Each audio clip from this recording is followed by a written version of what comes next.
예수 그리스도, 그리고 너희에게 전한 소식, 예수님께서 가르치신 모든 말씀이 여기에 해당되겠습니다. 근데 이 한마디로 하나님이 누구시다라고 정의를 내립니다. 하나님은 무엇이라고요? 빛이시라. 빛, 라이트. 빛 하면 뭐가 떠오릅니까? 빛. 빛 하면 뭐가 떠올라? 빛. 후레쉬? 태양? 빛 하면은 밝은 거, 그죠? 밝고 또 따뜻한 온기, 이런 것이 있겠죠. 여러분, 빛 중에 여러분들이 알고 있는 최고 강력한 빛은 뭡니까? 태양빛이죠, 그죠? 뭐 용광로 같은 그런 열기 같은 거 있지만 태양은 열기와 함께 가장 강력한 빛을 냅니다. 우리가 맨눈으로 태양을 탁 뻗으면 어떻게 됩니까? 못 보죠, 못 봅니다. 빛이 얼마나 강력할까? 하나님께서 창조하신 태양도 우리 육신의 눈으로 볼 수가 없습니다. 그렇다면 그 빛을 창조하신 하나님은 아마 우리가 경험해보지 못한 그런 빛일 것입니다. 그죠? 우리가 한 번도 경험해보지 못한, 우리가 하나님 빛이시라고 했을 때 그 빛의 강도, 그 강력한 파워가 어느 정도인가를 유추해 볼 수 있는 게 태양을 바라보는 건데, 우리 하나님은 태양하고도 비교할 수 없는 그런 빛 자체가 되십니다.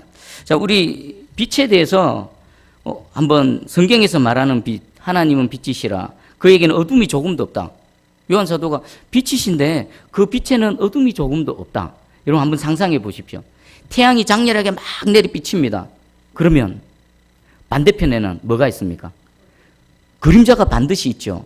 근데 하나님의 빛은 도대체 어떤 빛이기에 강력한 빛인데 그림자가 없습니다. 상상이 됩니까? 제가 상상을 해봤습니다. 빛이 강력하게 비치는데 그림자가 없다. 상상이 안 되더라고요. 우리 가끔 보면 태양이 바로 머리 꼭대기에 있을 때는 그림자가 작아져서 발밑에 있지만 그래도 그림자는 있거든요. 근데 하나님의 빛은요, 사방, 앞뒤, 위, 아래 모두를 다 밝히는 그런 빛이라고 합니다. 우리 야고보 사도가 이 부분을 이렇게 표현했습니다. 야고보서 1장 17절에 온갖 좋은 은사와 온전한 선물이 다 위로부터 빛들의 아버지께로부터 내려오나니 그는 변함도 없으시고 회전하는 그림자도 없으시니라. 천국에 가면은 그림자가 없겠죠. 모든 구석구석 빈 부분, 어둠이 없다라는 것입니다. 자, 우리 사도 바울도요, 이 하나님의 빛을 육신으로 한번 경험해 봤습니다. 그 고백을 소개해 드릴게요. 어딨지? 예. 디모데전서 6장 16절입니다. 오직 그에게만 죽지 아니함이 있고 가까이 가지 못할 빛에 거하시고 어떤 사람도 보지 못하였고 또 볼 수 없는 이시니 그에게 존귀와 영원한 권능을 돌릴지어다. 아멘. 가까이 가지 못할 빛에 거하신다. 어떤 사람도 보지 못한다. 볼 수도 없는 이시다. 무엇을 떠올리면서 이 고백을 했을까요? 다메섹 도상에서 그 빛 가운데 찾아오신 주님을 보고 나서 그 주님을 보자마자 바울은 실명을 해버렸습니다. 성령의 능력으로 그 치유해 주지 않으셨다면 어쩌면 계속해서 그렇게 실명한 상태로 있을 수도 있었을 것입니다. 이 하나님을 육신으로 잠깐 비춰본, 잠깐, 그죠? 만약에 다 보여주셨다면 그 자리에서 아마 적사했을 것입니다. 조금 비침받은 그 하나님의 빛을 보고 바울이 이렇게 고백하고 있습니다. 자, 그럼 이 빛은 성경에서 어떻게 표현할까요? 빛 하면 제일 먼저 어디서 언급됩니까? 네, 빛이 있어라. 창조 때. 이 빛은 창조 때에 있었던 그 빛입니다. 어둠을 뚫고 확 하고 들어와서 갑자기 나타난 그 빛입니다. 그리고 이 빛을요, 요한 사도는 이렇게 해석합니다. 요한복음 1장 1절에서 4절 제가 읽어드립니다. 태초에 말씀이 계시니라. 이 말씀이 하나님과 함께 계셨으니 이 말씀은 곧 하나님이시니라. 그가 태초에 하나님과 함께 계셨고 만물이 그로 말미암아 지은 바 되었으니 지은 것이 하나도 그가 없이 된 것이 없느니라. 그 안에 생명이 있었으니 이 생명은 사람들의 빛이라. 한마디로 요약하면요, 이 빛이 뭐라고요? 생명의 빛. 우리 안에 생명을 주시는 바로 그 생명의 빛이시라는 것입니다. 그리고 요한 사도가 중요한 말을 합니다. 우리 6절하고 7절을 한번 읽어보겠습니다. 6절 7절 시작. 만일 우리가 하나님과 사귐이 있다 하고 어둠에 행하면 거짓말을 하고 진리를 행하지 아니함이거니와 그가 빛 가운데 계신 것 같이 우리도 빛 가운데 행하면 우리가 서로 사귐이 있고 그 아들 예수의 피가 우리를 모든 죄에서 깨끗하게 하실 것이요. 아멘. 지난 시간에 혹시 요한 사도가 이 편지를 적는 목적이 기억나십니까? 우리가 하나님과 사귐이 있는 것처럼 너희도 하나님과 사귐이 있게 한다라는 거죠.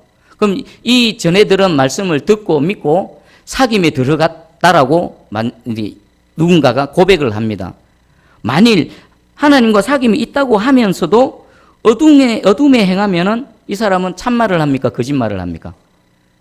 거짓말하네. 빛 대신 주님과 사귐이 있다고 하면서 어둠에 머물고 있으면, 어둠에 행하면 그 사람은 거짓말하는 거다.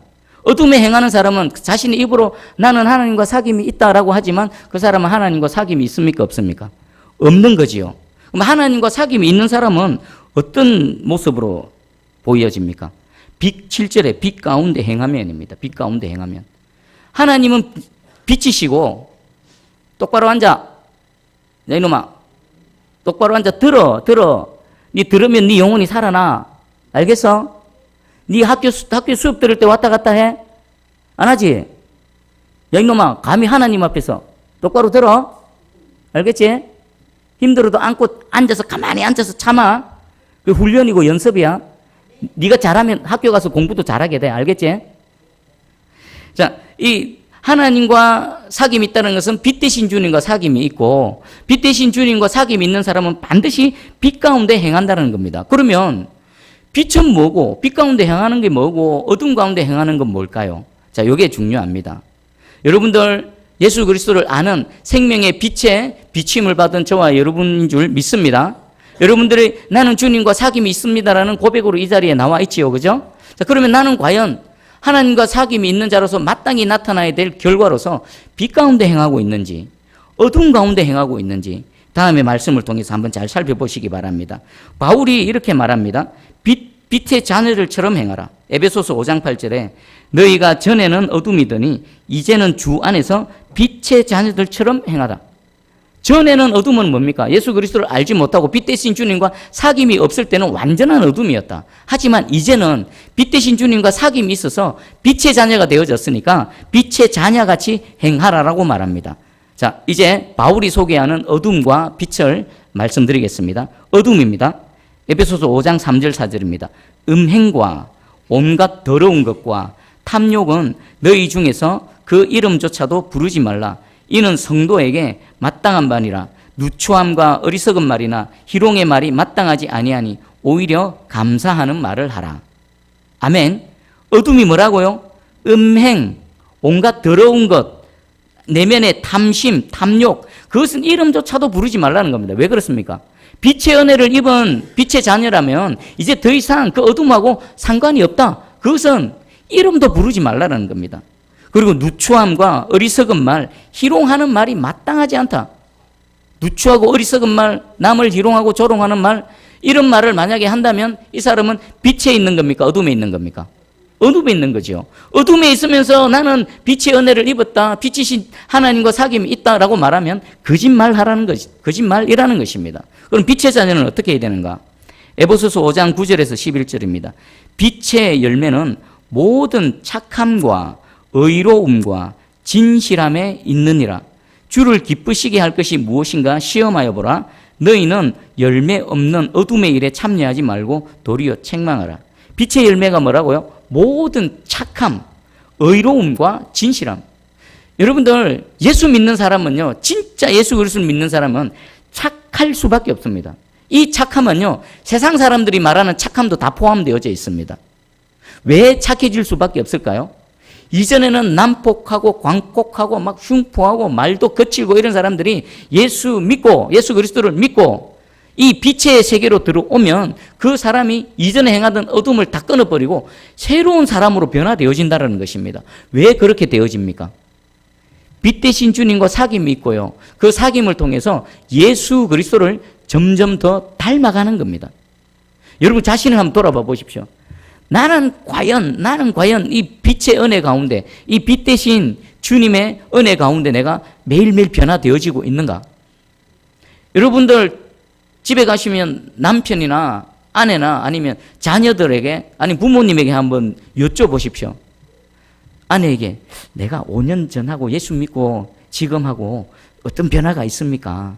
부모님에게 어머니, 아버지, 제가 예수 믿고 나서 어떤 변화가 있습니까? 또 부모라면 자녀들, 얘들아, 내가 예수 믿고 나서 이렇게 신앙생활을 하고 뭐 어떤 변화가 있느냐라고 했을 때 만약에 빛의 은혜를 입었다라면 그 답이 어떻게 나와야 됩니까? 뭔지 모르겠지만 좀 더 착해진 것 같고, 좀 더 정직해진 것 같고, 좀 더 깨끗해지고, 뭔가 영혼이 맑고 정결해진 것 같습니다. 이런 답이 나와야 되는 겁니다. 근데 똑같습니다. 뭐 변화되어진 게 없네요. 예수 믿어봐야 뭐 별 거 없네요. 해버리면요, 예수님이 문제입니까? 질문하는 내가 문제입니까? 질문하는 내가 문제인 겁니다. 여러분들, 빛 대신 주님과 이왕의 사귐이 있는 여러분들입니다. 빛의 은혜를 강하게 입었어요. 이 빛의 열매, 모든 착함, 누구라도 봤을 때 선한 사람이네, 깨끗한 사람이네, 믿을만한 사람이네, 의로운 사람이네.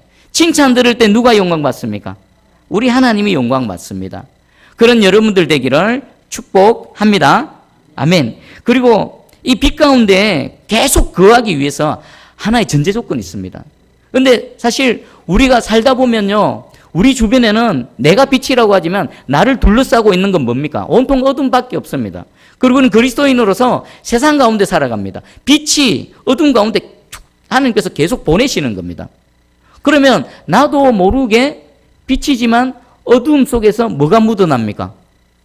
어둠이 묻어나겠죠. 어둠이 묻어나는 겁니다. 그 시장을 막 지나다니면 나중에 나오고 나면 내 몸에 무슨 냄새가 납니까? 고기 비린내가 나는 겁니다. 마치 그런 것처럼 우리가 다니면요, 부지불식간에 내가 의도치 않고 내 마음은 아니지만 이렇게 묻어나는 뭔가가 있다라는 것입니다. 그것을 계속 내버려 두면 어떻게 될까요? 내버려 두면 안 됩니다. 그것을 해결해야 됩니다. 이것은 무슨 말이냐면, 우리가 빛 대신 주님과 계속 사귐이 있고 이제 빛 가운데 걸어가는데 그 빛 가운데 계속해서 머물기 위한 조건이 이것이라는 겁니다. 뭘까요? 우리 8절 한번 읽어보겠습니다. 8절 시작. 만일 우리가 죄가 없다고 말하면 스스로 속이고 또 진리가 우리 속에 있지 아니할 것이요. 아멘. 우리가 빛 대신 주님과 사귐이 있다고 해서 우리가 죄가 없다라고 우리는 100% 말 못합니다. 우리는 어제 하루의 삶을 한번 돌아봐 보십시오. 분명히 하나님 앞에 회개해야 될 부족한 점들이 분명히 있을 것입니다. 그런데 그런 속에서 우리는 죄가 없다고 말하면요, 스스로 속인다라고 말하고 있습니다. 자, 이 말은 요한 사도가 사역할 때에 이 교회 가운데에 나는 죄가 없어, 나는 죄와 아무런 상관이 없어, 나는 완벽해라고 하는 그런 어떤 사람들이 있었다라는 것입니다. 자, 그들이 누굴까요? 이 교회 안에 가만히 들어온 베드로가 말하는 어떤 이단들, 그리고 지금 이 요한 사도가 말하는 영지주의자들이 있습니다. 영지주의자들. 이들은 영혼과 육체를 분리합니다. 그리고 영혼은 영적인 어떤 진리를 통해서 영혼이 구원받았다면 육체는 어떻게 되든 상관없다라는 겁니다. 내 영혼이 구원받았으니까 육체야 막 망가지든 허랑방탕하든 죄 가운데 아무리 던져 놔도 내 구원받은 내 영혼은 이 구원을 잃지 않는다. 나는 그 죄의 영향을 받지 않는다. 이렇게 주장하는 영지주의자들이 있었다라는 것입니다. 여러분들은 어떻게 생각합니까? 요즘 우리 이런 말이 있습니다. 한 번 구원은 영원한 구원이다. 십자가에서 내 모든 죄가 용서받아. 진리입니다. 진리인데요, 그것이 해당되어지는 사람이 있고 해당 안 되는 사람이 있습니다. 이런 사람들에게는 진리입니다. 그 구원받은 하나님의 은혜, 십자가에서 보여주신 예수 그리스도의 그 형용할 수 없는 사랑 앞에 내 마음이 감동되어지고 죄로부터 구원받았다면 다시 나를 죄와 사망의 것으로 끌고 가려는 어떤 세력들과 싸우는 겁니다. 더 이상 나는 친구가 아니라 원수 관계가 되어지는 겁니다. 이전에는 죄가 나의 친구였습니다. 죄가 즐겁고 죄를 쫓아갔고 죄를 죄인 줄도 몰랐고, 그래 이제 이 빛의 은혜를 입었다라면요, 그 어둠에서 빠져나왔기 때문에 어둠과 빛이 함께 할 수 없는 겁니다. 죄가 슬며시 다가와서 유혹하면 어떡합니까? 싸우는 겁니다. 피 흘리기까지 싸우는 겁니다. 여전히 죄 가운데 있으면서 한 번 구원은 영원한 구원이다. 스스로를 속이고 있는 자입니다. 그리고 그 죄를 계속해서 반복된 육체의 죄를 범하고 있으면서 예수께서 십자가에서 나의 모든 죄를 사하셨다. 그거 거짓말한다라는 것입니다. 싸우는 겁니다. 싸우는 거. 오늘날 이런 영지주의는 아니면서도 영지주의 비슷한 이런 데 빠져 있는 그런 사람들이 있지는 않습니까? 한번 자신을 돌아봐 보십시오. 나는 이런 그릇된 사상에 내가 영향받고 있지는 않은가? 죄 가운데 계속 있으면서 십자가가 나를 구원했으니 그렇게 그 화인 맞은 양심으로 살아가고 있지는 않습니까? 그것에 대해서 사도 요한이 말합니다. 그렇다면 스스로를 속이는 자다. 베드로후서 2장 22절입니다. 참된 속담에 이르기를 개가 그 토하였던 것에 돌아가고 돼지가 씻었다가 더러운 구덩이에 도로 누웠다 하는 말이 그들에게 응하였도다. 이게 누구에게 말하는 겁니까? 진리의 빛을 잃고도요 다시 육체적인 죄악 가운데로 계속 그랑방탕하게 살아가는 자들을 말하는 겁니다. 그들은 개가 토해냈던 거 계속 품고 있으면 자신을 죽게 만드는 무언가를 토해냈는데, 근데 토해냈으면 이제 그 깨끗한 상태로 살아가야 되는데 그 토한 것을 다시 집어먹는 거. 돼지가 그 웅덩이에서 빠져나와서 깨끗이 씻겨줬는데 다시 그 더러운 구덩이로 들어가서 뒹굴고 있는 거. 그게 바로 죄 가운데 계속 머물면서 죄 짓는 자신을 합리화시키고 십자가를 그렇게 그 이상한 것들로 만들어버리는 이런 사람들을 지금 베드로도 똑같이 지적하고 있는 것입니다. 이 가르침이요, 이 잘못된 가르침이 어쩌면 이제 현대교회, 한국교회 성도들을 죄 가운데 계속 머물게 만들고 방종하게 만들고 그러지는 않은가 싶습니다. 오늘 이 예수님으로부터 직접 가르침을 받은 이 사도 요한의 가르침으로 여러분 자신을 돌아보시기 바랍니다. 그리고요, 또 바울은 이렇게 고백했습니다. 초창기 때는 이렇게 고백했죠. 고린도전서 15장 8절에 맨 나중에 만삭되지 못하여 난 자 같은 내게도 보이셨다. 10달을 다 채우지 못하고 자신의 부족함을 고백하는 겁니다. 10달을 다 채우지 못하고 자격 없는 나를 찾아오셔서 구원하여 주시고 사도로 세우신 하나님의 은혜를 이렇게 표현하는 겁니다. 그런데 말년에는 어떻게 얘기했을까요? 말년에 디모데전서 1장 15절 끝에 보면요, 죄인 중에 내가 괴순이라. 우리가 빛 대신 주님과 사귐이 있고 빛의 자녀로 살아가지만 빛에 가까이 가면 갈수록 내 안에 무엇이 드러날까요? 죄, 어둠이 더 강하게 드러난다는 것입니다. 죄가 없다라고 나는 괜찮아라고 하는 사람은 스스로를 속이고요, 그 사람은 하나님과 빛 대신 주님과 사귐이 없는 겁니다. 바울을 봐보십시오. 초창기 때는 자신의 자격 없는 정도는 똑같죠. 만삭되지 못해서 내가 태어났다. 그런데 말년이 되어지면은 베드로의 바울의 인격과 신앙 정도는 초창기보다 말도 없이 비교할 수 없을 정도로 성숙되어졌을 것입니다. 그런데 그때 자신을 뭐라고 말합니까?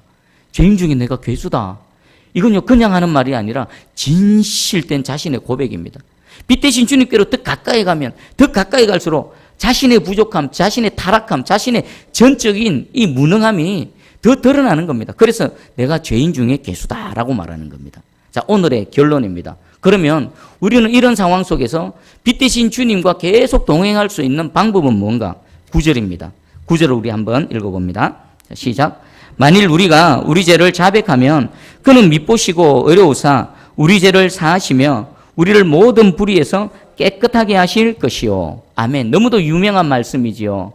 우리가 우리의 죄를 인정하고 자백하고 회개하면 하나님께서 우리를 씻어주신다는 겁니다. 나도 모르게 묻은 그 더러운 흙먼지들, 어둠의 어떤 부분들을 우리가 인정하고 주님 여기 어둠이 있어요. 여기 내 안에 부족함이 있어요. 내 안에 이런 죄가 있어요.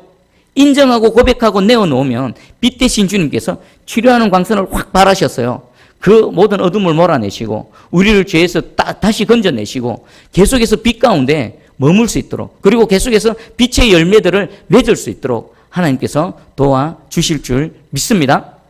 스스로 거짓말하지 마시고요, 빛 대신 주님 앞에 우리 모든 것들을 내어놓고 하나님은 다 아십니다. 다시금 빛의 길로 들어가는 이 시간 되기를 축복합니다. 아멘. 우리 찬양하면서 계속 기도하며 나가겠습니다.